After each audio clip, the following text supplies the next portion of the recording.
சேமியா கெவுருமா வடை எப்படி பண்ணுறது பார்த்துடலாமா? பவுல் எடுத்துக்கோங்க. 2 கப்பு கெவுருமா போட்டுக்கலாம்.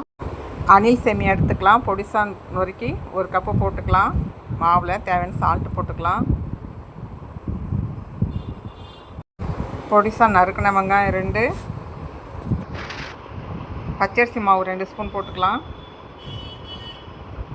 2 பச்சை மிளகாய் நறுக்கி வச்சுருக்கேன். கோஸு கொஞ்சம் நறுக்கி வச்சுருக்கேன். 3 பொடிசா நறுக்கி வச்சுருக்கேன், போட்டுக்கலாம். தேவையான சால்ட்டு போட்டுக்கலாம்.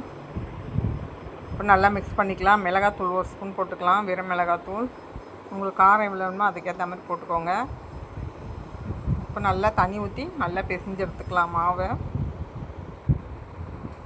கொஞ்சம் லூஸாக பிசையணும். சேமியா போட தொட்டு நல்லா மொறுன்னு இருக்கும். நம்மளுக்கு சட்னிலாம் தேவையில்லை, ஏன்னா இதில் வெங்காயம், பச்சை மிளகாய், கோஸ் எல்லாம் போட்டிருக்கோம். காரத்துக்கு மிளகாத்தூளும் போட்டிருக்கோம். அதனால் நம்ம அப்படியே சாப்பிட்லாம்.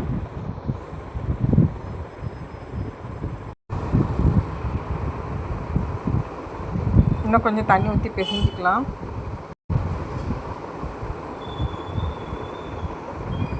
ஸ்டவ் ஆன் பண்ணிக்கலாம். தோசைகள் போட்டுக்கலாம். சுற்றி எண்ணெய் விட்டுக்கலாம்.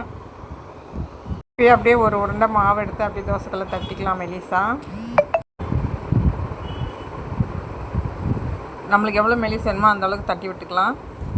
உங்களுக்கு கையில் ஒட்டுதுன்னா எண்ணெய் தடவிக்குங்க கையில், இல்லை தண்ணிலையும் தொட்டுக்கலாம். இப்போ தட்டியாச்சு. சுற்றி எண்ணெய் விட்டுக்கலாம். அப்படியே சிம்மிலே வச்சிடலாம், வேகட்டும். இப்போ நல்லா செவந்து வந்துடுச்சு. இப்போ அப்படியே திருப்பி போட்டுக்கலாம்.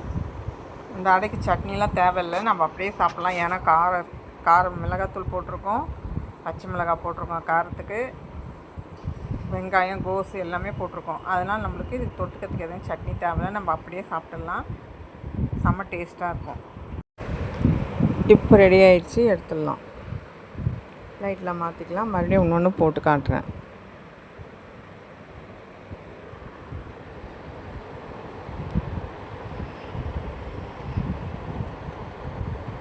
இதுக்கு நம்மளுக்கு சட்னி வேண்டாம், எதுவுமே வேண்டாம், நம்ம அப்படியே சாப்பிட்லாம். ஏன்னா இதில் மிளகாத்தூள் போட்டிருக்கோம், பச்சை மிளகாய் போட்டிருக்கோம். பாருங்கள், மறுபடியும் ஒன்று போட்டாச்சு.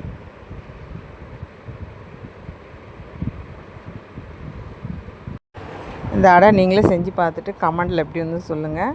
இந்த வீடியோ உங்களுக்கு பிடிச்சிருந்தா லைக் பண்ணுங்கள், சப்ஸ்கிரைப் பண்ணுங்கள், கமெண்ட் பண்ணுங்கள், ஷேர் பண்ணுங்கள். Thank you friends.